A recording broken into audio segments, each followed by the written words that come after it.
അപ്പോൾ ഗൈസ് നിങ്ങളെ സപ്പോർട്ട് ഉണ്ടാവും എന്നുള്ള പൂർണ്ണ പ്രതീക്ഷ വെച്ചുകൊണ്ട് ഞാൻ എൻ്റെ കണ്ടന്റ് ക്രിയേഷൻ ജേണി ഞാനിവിടെ തുടങ്ങുകയാണ്.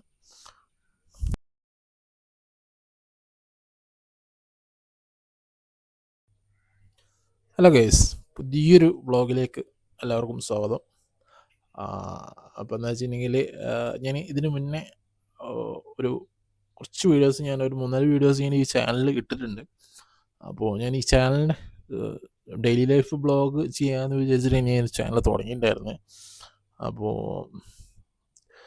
പിന്നെ അതുകൊണ്ട് നീണ്ടു പോയി, ജോലിയും കാര്യങ്ങളൊക്കെ ഉണ്ടായിരുന്നു. പിന്നെ പല പല പ്രശ്നങ്ങൾ കൊണ്ട് പ്രധാനപ്പെട്ട പ്രശ്നം എന്ന് പറഞ്ഞാൽ എന്ത് കണ്ടൻറ്റ് ഇടുന്നുള്ളൊരു കൺഫ്യൂഷൻ ഉണ്ടായിരുന്നു. അപ്പോൾ അതുകൊണ്ട് ഇങ്ങനെ നീണ്ടു പോവാണ്. ഈ കണ്ടൻറ് ക്രിയേഷൻ എന്നുള്ളൊരു സംഭവം ചെയ്യണമെന്ന് കുറേ നാളായിട്ട് വിചാരിക്കുന്നൊരു കാര്യമാണ്. ഇത്തിരി നാളായിട്ട് വിചാരിക്കുന്നുണ്ട് ചെയ്യാൻ വേണ്ടിയിട്ട്. അപ്പോൾ ഇനി വീഡിയോസ് ഇട്ട് തുടങ്ങണം എന്ന് വിചാരിക്കുന്നുണ്ട്. അപ്പോൾ നിങ്ങളെ സപ്പോർട്ട് ഉണ്ടെങ്കിൽ മാത്രമേ പറ്റുള്ളൂ.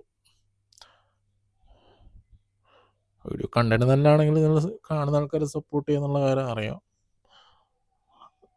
ഞാൻ റിയാക്ഷൻ വീഡിയോസ് ആയിരിക്കും ഇനി മുതൽ എൻ്റെ ചാനൽ വരെ. എനിക്കൊരു 2 യൂട്യൂബ് ചാനലുണ്ട്. ഞാനിന്ന് family vlog, life style vlog ചെയ്യാൻ വേണ്ടിയിട്ട് ഒരു ചാനൽ തുടങ്ങിയിട്ടുണ്ടായിരുന്നു. പിന്നെ ഒരു മൂവി റിവ്യൂസ് കാര്യങ്ങളൊക്കെ ചെയ്യാൻ വേണ്ടിയിട്ട്, റിയാക്ഷൻ വീഡിയോസൊക്കെ ചെയ്യാൻ വേണ്ടിയിട്ട് ആ ഒരു ചാനലുണ്ട്. അപ്പോൾ എനിക്ക് ഈ 2 ചാനലൊന്നും എനിക്ക് വളർത്തിയെടുക്കണം. അപ്പോൾ ഞാൻ ജോലിൻ്റെ ഇടവേളയിൽ ആഴ്ചയിൽ ഒരു വീഡിയോ വെച്ചിട്ടാണ് ഞാൻ അപ്ലോഡ് ചെയ്യുക. അപ്പോൾ അങ്ങനെയാണ് ഇപ്പോൾ നിലവിൽ പ്ലാൻ. ഈ കണ്ടന്റ് ക്രിയേഷൻ ഞാൻ തുടങ്ങണമെന്ന് വിചാരിച്ച് കുറേ നാളോട് വിചാരിക്കുന്നതാണ്. 2022 വിചാരിക്കുന്നുണ്ട്. അത് ചെയ്യാൻ വിചാരിച്ച് ഞാനിപ്പോൾ എനിക്കൊരു ജോലി ഉണ്ട്. അപ്പോൾ അതിൻ്റെ പുറമെ ഒരു വീക്കെൻഡിലൊക്കെയാണ് എനിക്ക് ലീവ് ഉണ്ടാകുക. അപ്പോൾ അങ്ങനെ ഒരു എക്സ്ട്രാ ഒരു വരുമാനമാക്കി എടുക്കാനാണ് ഞാൻ ഈ ഒരു കണ്ടന്റ് ക്രിയേഷൻ കൊണ്ട് ഉദ്ദേശിക്കുന്നത്. ഞാൻ യൂട്യൂബിലും പിന്നെ ഇൻസ്റ്റാഗ്രാമിലും ചെറിയ ഇതിൽ വീഡിയോസ് ചെയ്യാൻ വേണ്ടിയിട്ടാണ് നോക്കുന്നത്. അപ്പോൾ ഈ കണ്ടന്റ് ക്രിയേഷൻ ചെയ്യാൻ വേണ്ടി നോക്കുന്നവർ എനിക്ക് പറയറ്റ കാര്യം എന്ന് പറഞ്ഞാൽ, നിങ്ങൾ അധികം ഓവർ തിങ്ക് ചെയ്യാതിരിക്കുക. ഒരു കണ്ടന്റ് ഫിക്സ് ചെയ്തിട്ട് പെട്ടെന്ന് തന്നെ കണ്ടന്റ് ക്രിയേഷൻ സ്റ്റാർട്ട് ചെയ്യുക. എനിക്ക് പറ്റിയതാണ്. ഞാനിങ്ങനെ കുറേ എൻ്റെ ഒരു മെയിൻ പ്രശ്നം എന്ന് പറഞ്ഞാൽ ഞാൻ ഓവർ തിങ്കറാണ്. ഞാൻ ചിന്തിച്ച് അങ്ങേറ്റം ചിന്തിച്ചിട്ട് ചെയ്യുള്ളൂ. ഞാനൊരു പെർഫെക്ഷനിസ്റ്റും കൂടിയാണ്. ഏറ്റവും പെർഫെക്റ്റായിട്ട് ഒരു കാര്യം നമുക്ക് ചെയ്യാൻ പറ്റില്ല. ചെയ്തങ്ങോട്ട് തുടങ്ങിയിട്ട് മാത്രമേ ഉള്ളൂ പെർഫെക്റ്റ് ആവുള്ളൂ. ഇപ്പോൾ നിലവിൽ ഇപ്പോൾ ഫേമസ് ആയിട്ടുള്ള പല കണ്ടന്റ് ക്രിയേറ്റേഴ്സും അങ്ങനെ തന്നെയായിരിക്കും ചെയ്തിട്ടുണ്ടാവുക. സംസാരിക്കാൻ ഷൈ ആണ്.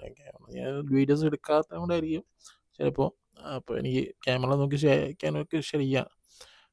ഞാൻ മൊത്തത്തിലൊരു ഷൈ ആയിട്ടുള്ളൊരാളാണ്. ഇൻട്രോവേർട്ട് എന്ന് പറയാൻ പറ്റില്ല. ഇൻട്രോവേർട്ട് അല്ല, ഞാനൊരു ആംബിവേർട്ടാണ്. അതായത് എനിക്ക് കംഫർട്ടബിൾ ആയിട്ടുള്ള ആൾക്കാരുടെ അടുത്ത് ഞാൻ സംസാരിക്കാറുണ്ട്. ഇൻട്രോവേർട്ട് അങ്ങനെയല്ല. ഇൻട്രോവേർട്ട് കാരണം തീരെ സംസാരിക്കാത്ത ആളല്ലേ. ഞാനങ്ങനെയല്ല. എനിക്ക് കംഫർട്ടബിൾ ആയിട്ടുള്ള ഒരു സർക്കിളിൽ ഞാൻ നന്നായിട്ട് സംസാരിക്കുന്ന ഒരാളാണ്. പിന്നെ എനിക്കിപ്പോൾ നിലവിലൊരു ജോലിയുണ്ട്. അപ്പോൾ അതിൻ്റെ കൂടെ ഞാൻ ഈ കണ്ടന്റ് ക്രിയേഷനുള്ള ഒരു സെക്കൻഡ് ഇൻകം ആയിട്ടാണ് ഞാൻ നോക്കുന്നത്. പിന്നെ ഷൈ ആയിട്ടുള്ള ആൾക്കാരുണ്ടാവും. ക്യാമറയിൽ സംസാരിക്കാം. ഞാനിപ്പോൾ ചുമ്മാ ഒരു വീഡിയോ റെക്കോർഡ് ചെയ്ത് ഇടാന്ന് വെച്ചാലാണ് ഇപ്പോൾ ഇങ്ങനെ നിലവിൽ സംസാരിച്ച് ഒരു വീഡിയോ ഇടുന്നത്. ക്യാമറ സംസാരിച്ച് ഷൈയാന്ന് വിചാരിച്ച് നമ്മൾ വീഡിയോ ചെയ്യാനിരുന്നാൽ വീഡിയോ ചെയ്യാൻ പറ്റില്ല. സംസാരിച്ച ഷൈ മാറും. ക്യാമറ ഒരു ഫ്രണ്ടിനെ പോലെ കാണുക. ഫ്രണ്ടാണ് മുന്നിലിരിക്കുന്നുള്ള രീതിയിൽ സംസാരിക്കാം. അപ്പോൾ ക്യാമറയുടെ ലെൻസിലേക്ക് നോക്കി സംസാരിക്കുക. ഞാനിപ്പോൾ ബാക്കിൽ ക്യാമറ നോക്കിയിട്ടാണ് സംസാരിക്കുന്നത്. ഇപ്പോൾ ഫ്രണ്ട് ക്യാമറ ആണെങ്കിൽ എനിക്ക് ഇത്ര സംസാരിക്കാൻ പറ്റില്ല. കാരണം ഞാൻ എൻ്റെ തന്നെയാണ് കാണുന്നത്, ഫ്രണ്ട് തന്നെ. അപ്പോൾ ബാക്ക് ക്യാമറ നോക്കിയിട്ട് ലെൻസിലേക്ക് നോക്കി സംസാരിക്കുക. ലെൻസിലേക്ക് നോക്കുമ്പോൾ ഇത് കാണുന്ന ആൾക്കാർക്ക് ഒരു ഐ കോണ്ടാക്റ്റ് കിട്ടും. നിങ്ങൾക്ക് കാണുന്ന ആൾക്കാർക്ക് ഒരു ഐ കോണ്ടാക്റ്റ് കിട്ടുന്നുണ്ടെന്നാണ് എനിക്ക് തോന്നുന്നത്. അപ്പോൾ ഗൈസ് നിങ്ങളെ സപ്പോർട്ട് ഉണ്ടാവും എന്നുള്ള പൂർണ്ണ പ്രതീക്ഷ വെച്ചുകൊണ്ട് ഞാൻ എൻ്റെ കണ്ടന്റ് ക്രിയേഷൻ ജേണി ഞാനിവിടെ തുടങ്ങുകയാണ്. എൻ്റെ റിയാക്ഷൻ വീഡിയോസ് ആയിരിക്കും ഞാൻ വരിക. പരമാവധി ഞാൻ ബോറടിപ്പിക്കാതെ അല്ലെങ്കിൽ മുഷിപ്പിക്കാതെ ഞാൻ മാക്സിമം എൻഗേജ് ആവുന്ന രീതിയിൽ എനിക്ക് വീഡിയോ ചെയ്യാൻ വേണ്ടി ഞാൻ ശ്രമിക്കാം. അപ്പോൾ അത്രയേ ഉള്ളൂ. ഞാൻ ഇന്ന് ലീവായത് കൊണ്ട് ജോലി ഇന്ന് ലീവാണ്. അപ്പോൾ എങ്ങനെയെങ്കിലും ഒരു വീഡിയോ ചെയ്യാൻ വിചാരിച്ചാൽ എന്തായാലും ചെയ്യണം. പിന്നെ പ്രോക്രാസ്റ്റിനേഷൻ എന്ന് പറഞ്ഞാൽ പിന്നെ ചെയ്യാമെന്ന് വെച്ചാൽ പിന്നെ നടക്കില്ല. അപ്പം എങ്ങനെയായാലും എന്തെങ്കിലുമൊക്കെ ചെയ്തുകൊണ്ട് വീഡിയോ ചെയ്യാനുള്ള രീതിയിലാണ് ഇന്നൊരു വീഡിയോ എടുത്തത്. അപ്പോൾ വീഡിയോ ഇഷ്ടപ്പെട്ടാൽ നിങ്ങൾ ഒന്ന് ലൈക്ക് അടിക്കുക. ബാക്കി കാര്യം ലൈക്ക് അടിക്കുക, സബ്സ്ക്രൈബ് ചെയ്യുമെന്ന് ഞാൻ പറയുന്നില്ല. കാരണം വീഡിയോ എൻ്റെ കണ്ടൻറ്റ് നിങ്ങൾക്ക് ഇഷ്ടപ്പെട്ടിട്ടുണ്ടെങ്കിൽ നിങ്ങൾ ഈ പറഞ്ഞ കാര്യങ്ങളൊക്കെ നിങ്ങൾക്ക് ഓട്ടോമാറ്റിക്കായി ചെയ്യുന്നുള്ള കാര്യം എനിക്കറിയാം. അപ്പോൾ ഞാൻ വീഡിയോസ് ഇട്ട് തുടങ്ങാം. അപ്പോൾ അടുത്ത വ്ളോഗിൽ കാണാം. ബൈ.